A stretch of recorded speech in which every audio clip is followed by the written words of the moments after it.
Heat notched their first victory of Las Vegas Summer League, and we give you our takeaways on Orlando Robinson, Nikola Jovic, and more, plus the latest updates on Damian Lillard and some potential free agents working out in Vegas that could be on Miami's radar. All that and more on today's edition of Locked On Heat.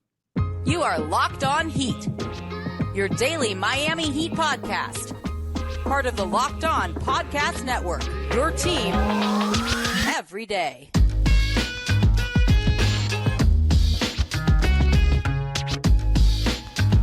All right, welcome to Locked On Heat, your daily podcast on the Miami Heat. I'm Wes Goldberg, here as always with David Ramil. However you're tuning in on YouTube, Odyssey, or you're on your favorite podcast app, thanks so much for making Locked On Heat your first listen every day. We'll get to the latest on Damian Lillard, the NBA's new in-season tournament, and some interesting free agents holding private workouts in a minute. But David, you're in Las Vegas for Summer League. What's it like there? What have you seen from the Heat in person? You got any good stories to share?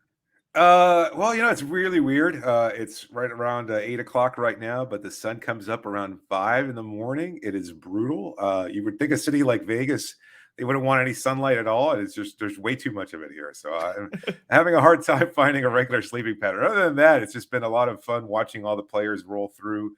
A lot of Heat support from guys currently on the roster. New free agent Thomas Bryant there with his wife, Haywood Highsmith, rolling through. Duncan Robinson and others. Just a lot of buzz about town, about Miami and the pursuit of Dame Lillard that we'll talk about in the next segment. But it's interesting. Did you get a chance to talk to Duncan or Thomas Bryant or any of these guys? Thomas was not available. Duncan, I did talk to, and kind of chatted for a bit and asked him how his summer was. He kind of just rolled his eyes. He was like, hey, just kind of hanging in there. I know he talked to Sun Sentinel reporter Ira Winterman later on about the trade talk. So it's clear that it's getting to him, even if he says otherwise. These are NBA players, but they're also people. And seeing his name linked to constant trade rumors probably doesn't help his self-esteem any. But, we'll see how it all plays out over the next couple of weeks, I'm sure. How's Bam? Because Bam Adebayo, I know, will always take the trip out to Summer League. He likes to support his teammates. He's also got a ton of friends across the league. There's that picture of him going around, chatting it up with Jason Tatum during the Heat Celtics Summer League game. What have you seen from Bam? He was very active on the sideline. At one point during a timeout, I saw him going over there, looking at the coach's notes, just kind of looking through everything, trying to kind of get in on the coach's huddle. You would never have pegged him for this necessarily, but I wonder if he sees himself as taking that next leap as a potential coach down the road, but also specifically to Orlando Robinson, who we'll talk about in this segment because he had a monster game, but he was a little frustrated early on. And at one point, Bam just kind of goes over to him and starts kind of really yelling at him and telling him to kind of get his head out of his where. And Orlando talked about it later on, said that Bam said some sweet nothings to him, but it was pretty clear it was anything but sweet.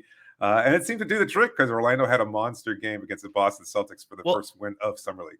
When did that happen? Because he had a good first half. He scored whatever it was, 16, 17 points in the first half. That was early on. It was early on because I was watching Orlando because, between him and Jovic, clearly those are the two players that I was most interested in watching. So I was watching both of them pretty closely.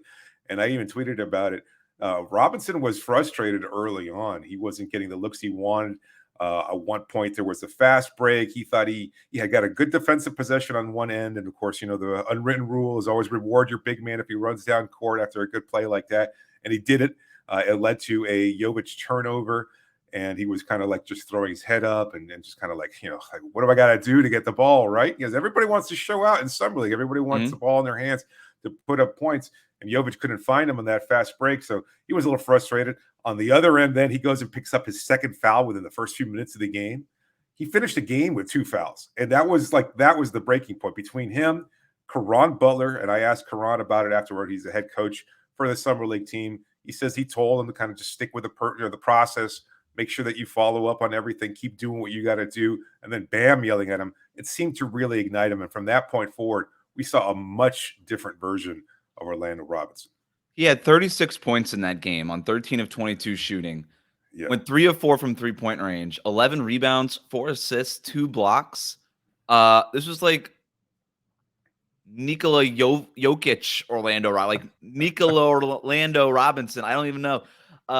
In Summer League, he's 5 of 8 from three-point range. And we know that's something that he was working on. And he was talking maybe a week ago or so about how he thought that 3-point shot could be legit for him. And, the question always by some reporters is going to be, do you think you could play next to Bam? Because they're always looking for a big man to play next to Bam. And he thought that could be possible.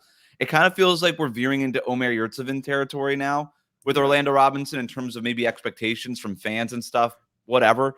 But with games like this, and you don't want to make too much out of Summer League, but he's clearly put in the work. He's good enough that he's already been promoted from the two-way contract to a standard 15-man roster spot. So the Heat obviously believe in him in some degree. Would you say that, well, I'll frame it this way. If I were to say, I think the backup center job is open competition between Thomas Bryant, the new guy, and Orlando Robinson. If I said that, David, would you believe me? Do you think that that's true? I think it goes even further. I think we could be seeing a three-way race for it with Kevin Love as well to ostensibly play the center position alongside Bam Adebayo. We talked about this in a recent episode, but I think they're starting to lean more towards having a big man who can space the floor, because they've got now three, if you include Love in that group, three guys that can spread the floor, space it out next to Bam, because we saw in the playoffs, Bam has to play a significant amount of time. You wonder how much that'll change during the regular season, but I think it's pretty close, neck and neck. We saw the two of them kind of, Bryant and Robinson, talking to one another. It was interesting to see that exchange there, knowing that they're competing for a job, but they both have similar skill sets despite their size. Both of them more finesse than just kind of bullying their way into the paint and things like that, although Robinson clearly did, but that was against much more inferior opposition there. No knock on the Celtics Summer League players, but most of them probably will not be in the NBA at any point. So I think we're starting to see that likely transition to another stretch big. And we've seen this over the last few seasons, with Myers Leonard, Kelly Olynyk, at some point, Kevin Love too. It's much more effective that way if you're going to have Bam so much, concentrating on scoring in the paint, et cetera.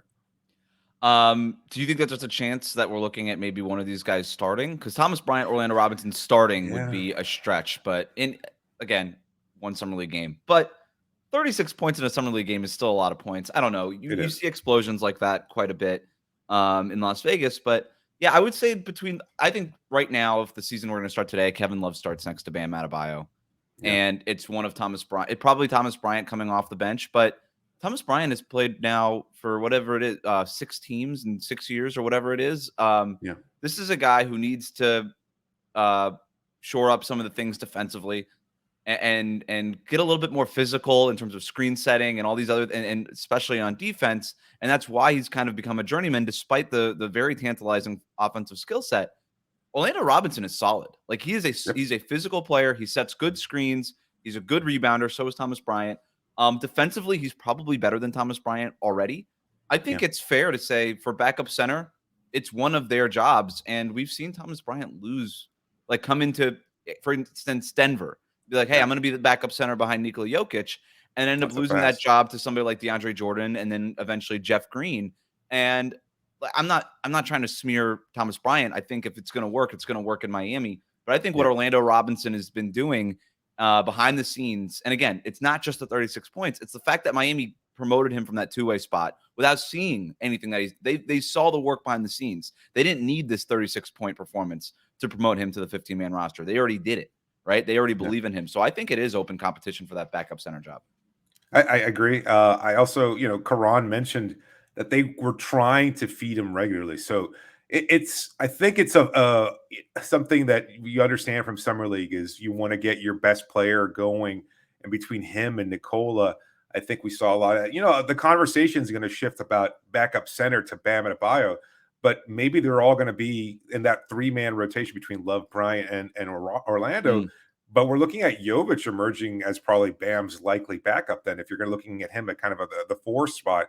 And I think it's something that he's capable of. And when you consider both the nature of their games, bringing the ball up, initiating the offense, moving the ball around with their passes, trying to get to the rim, etc., much more similar than you might expect. Although, I know that's a far cry. Maybe a lot of people don't want to hear this. And of course, there's always the potential trade of Nikola looming over everything. Sure.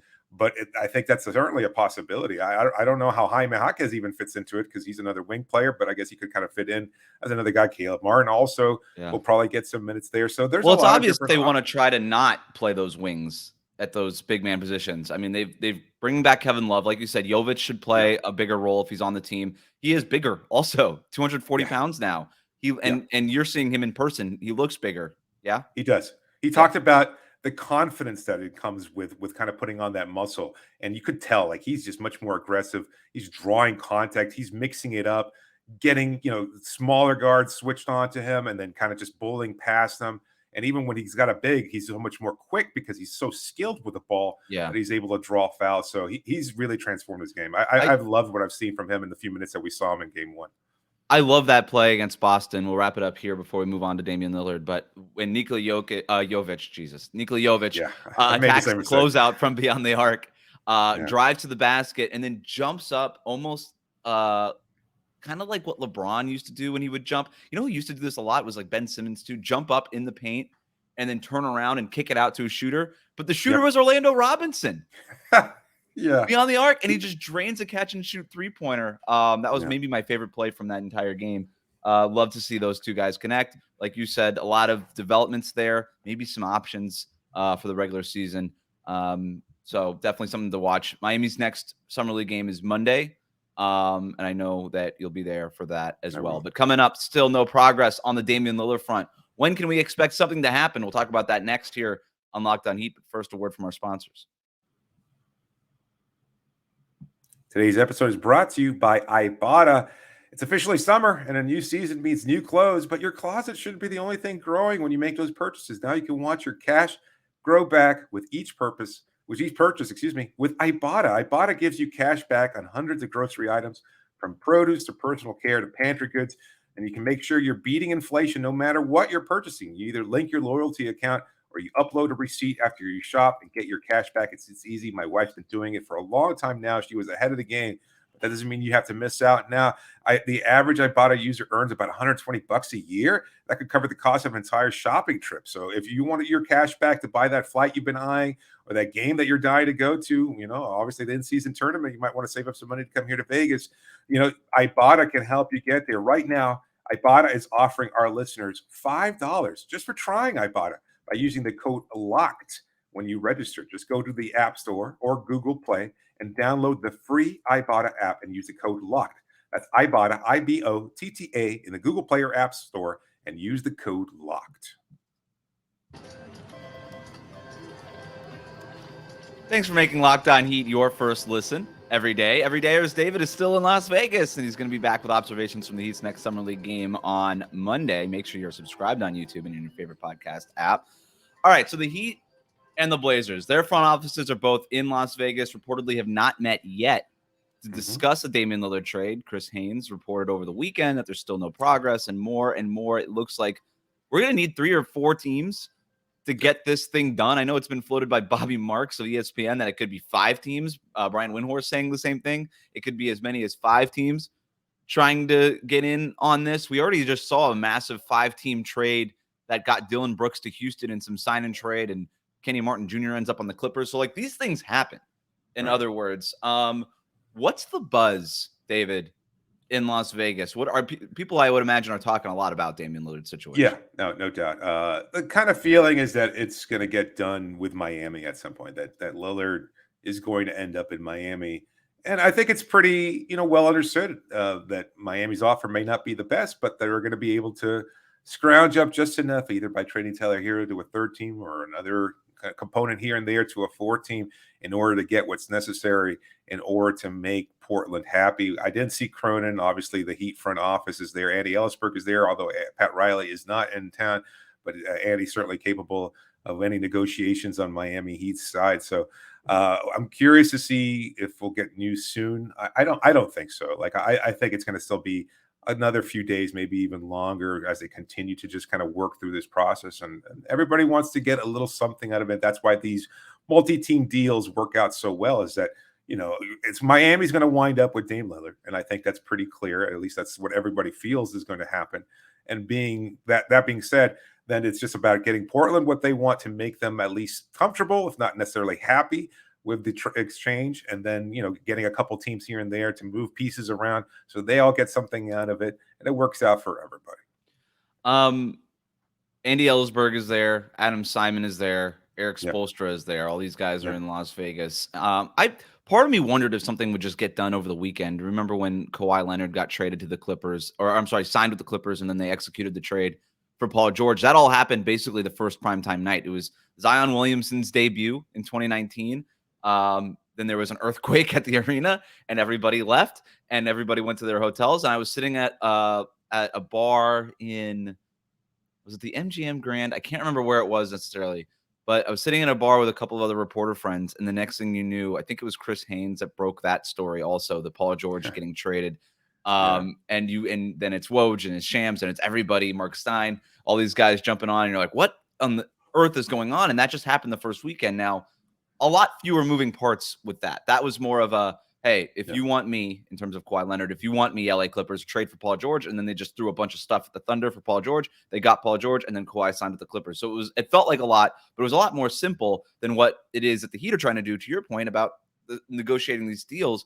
So I don't think that we're going to just see Andy Ellsberg and Adam Simon walking around trying to find Blazers front office people. They're going to be trying to find front office people from every team. Hey, San Antonio, Brooklyn, like, do you guys want to get in on this? Like, whatever team, Oklahoma, like all these teams that tend to get involved in these kinds of 4 or 5 team massive trades. If there's any team that could do it, it's the Heat.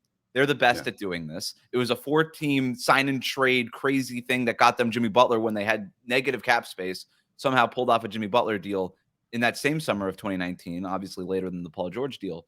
And this is the same front office that executed the biggest trade in NBA history, right? Which ultimately led to the 2006 championship. So if there is a front office to get it done, it is this front office. But just one more thing about Vegas, because for a lot of our listeners that may not have ever attended, obviously a big component of these games is for fans to be able to watch some of these players. You got a lot of kids coming up to players, coaches asking for autographs and things of that sort. But each arena, and there's 2 separate arenas at the Thomas and Mack Center. There's a main floor there, and there's another smaller Cox Pavilion that's adjacent to that. And then you have a section cordoned off for media, team personnel, and like front office folks. And I get to sit next to, a couple of Sixers guys were there, Celtics guys in the next row up. Last year when you and I were there, we saw Sean Marks just a couple rows from us.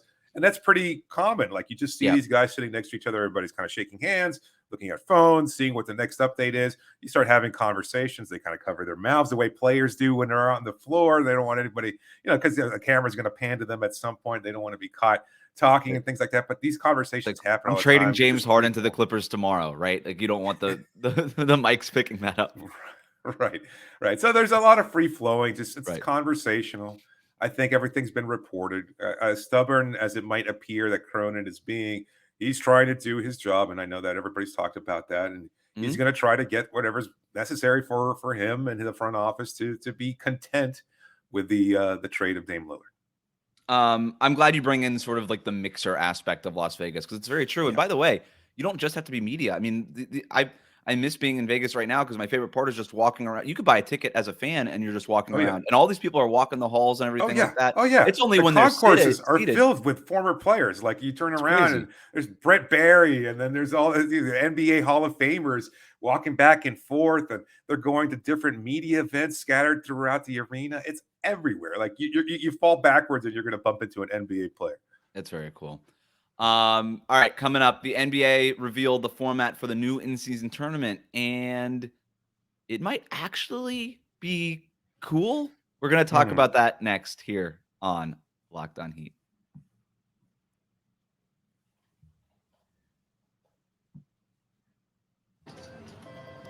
All right, thanks again for making Locked On Heat your first listen every day. Every day, there's David still in Las Vegas, and he will be back with observations from the Heat Summer League game on Monday. So make sure the sound effect giving me some PTSD. I need to. Sorry, probably got too much of that. Are your nostrils filled with the smells of cigarette smoke and cheap tequila yet? Yeah, and broken dreams, all that. A beautiful the Vegas waft. Also, if you want to fall backwards into an NBA player, just check out any casino floor. find the craps table or the blackjack table at what's the one they love the Cosmopolitan's a big one. The Aria. The Aria is where they're all gambling usually too. So over the weekend, the NBA revealed the format for the new in-season tournament. It's going to take place from November to December, and it's going to end with a championship game in Las Vegas. So synergy, that's what we call it in the corporate world. Here's how it's going to work. So I'm going to try to do this as best I can, David, because I've just sort of downloading this now. But we're going to have 6 5-team groups. Right. So 3 from each conference, right? Group 2, for instance, is Miami, Milwaukee, the New York Knicks, Washington, and Charlotte. So that's Miami's group. And this is created basically via drawing process based on the standings. Okay. So that's basically how you get those. And again, it's going to be 6 5-team groups, 3 from each conference. All right. So group play, I actually think this is the cool part. 4 games versus your group with 7 dates across November, all on Fridays or Tuesdays. So they're basically embedding the group stage part of this within the regular season. And if you're a fan of the NBA, a consumer, whatever, you just know, all right, it's Tuesday night, it's Friday night, it's group stage play night, which I think is pretty cool. I actually like that. So the winner of each group is going to go on to the knockout round. It's the winner and then plus 1 wild card from each conference. So you're going to get 4 teams moving on to the knockout round in each conference. You get the quarterfinals taking place from December 4th and December 5th at the higher seeds home court. The semifinals happen after that, December 7th in Las Vegas, and then the championship game is December 9th in Las Vegas. During the knockout rounds, the teams that don't make it to the knockout rounds, they're just going to continue playing their regular season on nights separate from when the in-season tournament is happening, right? So that you'll have nights where it's dedicated to the in-season tournament, and you're going to have nights where it's just regular season games. The winners are going to get – the players on the winning team will get $500,000. Runner-ups will get $200,000. If you make it to the semis, you get $100,000. If you make it to the quarterfinals, you get $50,000. So for somebody like, for instance, Drew Smith, who's on a 2-way contract, if the Heat were to win this in-season tournament, he's like doubling his salary in a season. Yeah. So for me, you know, or I'd say for like somebody like Jimmy Butler, who's going to be making $40 million next year, $500,000 probably doesn't mean a whole lot for him. But in that locker room, when there's 15 players in that locker room and you're looking across, you know, the other side and you're like, hey, we could really do something for the new guy here. We could do something for Drew Smith. We could do something for Jamal Cain that's meaningful for them, that could change their way of life for a year. I don't know. I think that's probably some motivation from the players. My biggest thing, and it still is my biggest gripe with the in-season tournament, no incentive for the fan to care. A fan doesn't care if Drew Smith is making $500,000 or if Tyler Hero is making another $200,000. Doesn't matter, right? They didn't include anything in terms of playoff seeding, in terms of draft picks or anything like that, which I'm good. I'm happy. Like nothing major like that is included in this. I thought, David, honestly, I've been a hater on this entire time. I still think I'm a little bit of a hater. I kind of don't want to like this, but I kind of do. I kind of like the idea of embedding this in-season tournament within the regular season this way, that it's not just like this random thing broken out a month into the season. You know what I mean? I kind of like the format of it. Yeah, I've seen a lot of people kind of criticize the timing of it, but I think it makes a lot of sense. Like the players are still going to be going through some early season rust, and that's pretty common.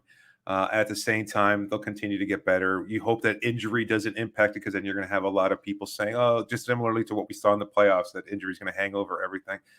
That's at any point during the regular season or postseason, it could happen. So you just can't avoid those sorts of things. I'm still not necessarily a hater. I just need to see how it plays out. Yeah. Because again, I don't feel invested in it. This doesn't feel like anything more than just a couple more regular season games to watch, because there's no really big payoff other than, you know, oh, they won the first season tournament. That'll be a nice trivia note in 20, 30 years.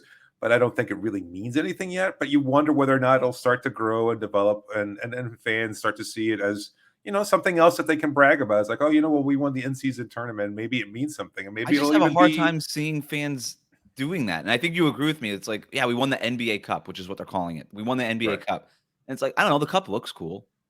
Yeah, I'm like, but like, it's also are you gonna hang our team's gonna hang banners for that? I guess they're gonna be told to probably by the NBA. Hey, can you please hang a banner for this stupid thing?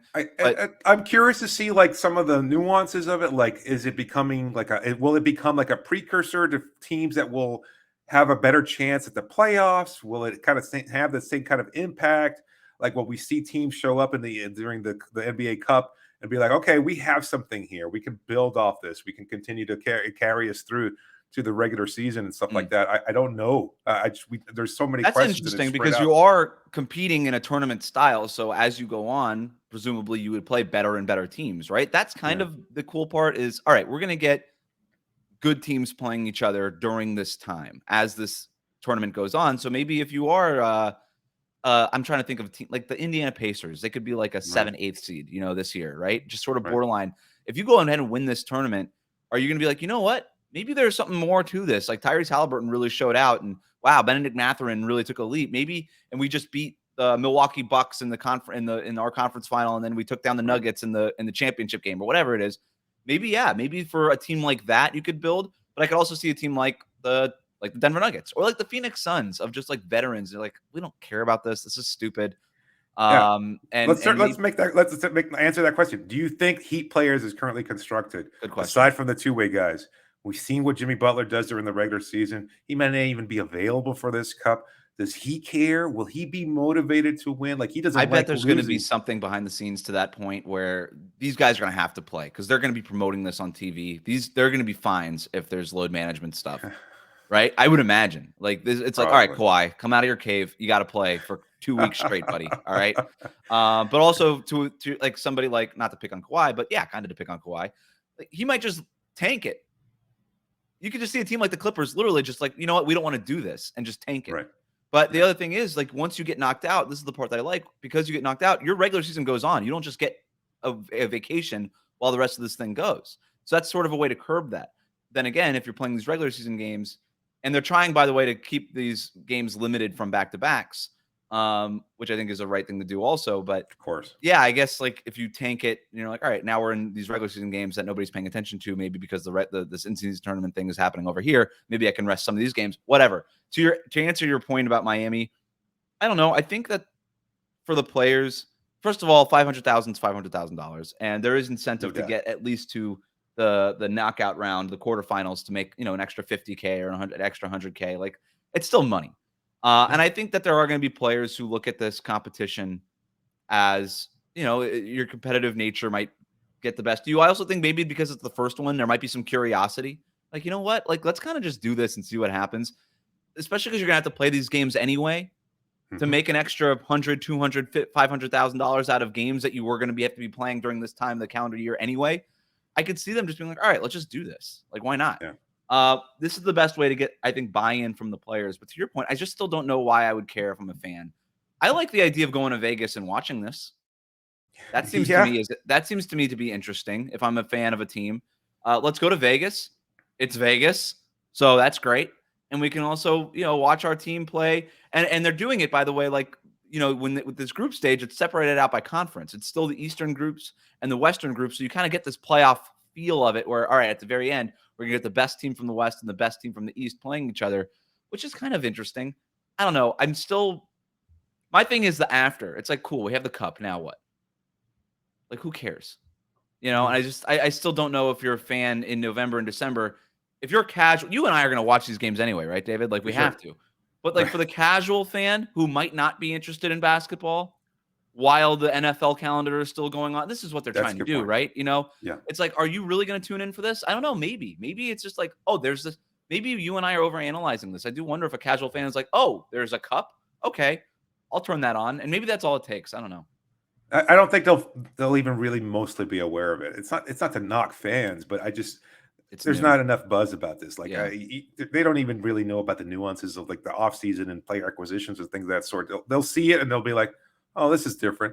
They'll watch it and then enough buzz will start to grow. We might not see it for a couple of years, but it kind of harkens back to what we saw during the play-in tournament when it was first unleashed.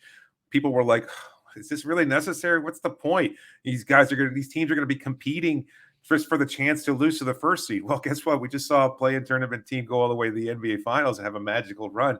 So it's been much more exciting than a lot of people, maybe even league execs, believed it could be. And maybe that's the hope for the in-season tournament as well. What would you do to create like an incentive? I'm popping the question on you here, but like I would thought something, it can't be so drastic like home court advantage and like whichever like MLB All-Star game where you get home court advantage in the championship in the NBA finals. But maybe something like, okay, if you win this, you automatically get home court in the play-in tournament or something like that. Well, maybe more lower like stakes, but stakes. You can pick home court advantage at any, like maybe like the challenge, the coach's challenge. You can pick home court advantage for any playoff round. Ooh, and you don't know whether or not you're going to advance. Yeah, you don't know whether you're going to advance. So let's say the Heat, would they have picked home court advantage for the first round against Milwaukee, not knowing that they were going to advance to the finals? Or like Spo would do, he would hold it off to the last second until the NBA finals because you never know how far you'll go. You could always you pick home court advantage. The winner of the tournament gets to pick home court advantage for one round. But that seems so extreme. Maybe like one of the first 2 rounds, but like to do it to get home court advantage in the finals because you won a couple of games in a row in November seems leading up to the Eastern Conference Finals or the conference finals. That's why I kind of like the idea of doing it with tying it into the play-in tournament, because I think the teams that are going to show out, this is just my prediction, the best team isn't going to win the NBA Cup. The best team is not going to win this in-season tournament, right? No. It's going to be sort of that middle team. Again, I think the Pacers are a good example, trying to prove itself, trying to figure out what they are, maybe a little bit younger. Magic, and they can use the money, right? Because they're a little bit younger. Maybe they're not even onto their second contracts quite yet. And those are the kind of teams that kind of make that play-in tournament. If you can elevate the middle, which is what the NBA has been trying to do, elevate the middle so it's not the tankers and the 5 or 6 legit contenders. If you can elevate that middle group of the NBA up a tier and just help them along a little bit, I don't know, maybe something like that. I'm thinking the Sacramento Kings to win it all. It just seems like they're the right team for it. That's a good pick. I actually don't mind. Mike Brown is like, yeah, let's go to Vegas for another weekend and dress up and win. Yeah. All right. Finally, let's end it on here. John Wall, Dion Waiters, Harry Giles, all of them holding private workouts in Las Vegas this week. Any of those names pique your interest? Well, I mean, long-term listeners will know how I feel about Dion Waiters, but as you and I were researching before we started, Harry Giles and Dion Waiters both with Clutch Sports, so making Dion Waiters and John Wall, Clutch Sports. Harry Giles, that's right. Giles with another agency. So I think Giles probably fits the biggest need for Miami. Again, another kind of big player. He can stretch the floor a little bit. Theoretically still has some athleticism to him. He hasn't played in 2 years. I don't think he's even played overseas. And so we rarely see these kinds of success stories where a player can take that much time off, even though he and Dion are both still pretty young. It seems unlikely that they could take the number of years off and still come back and be impactful players.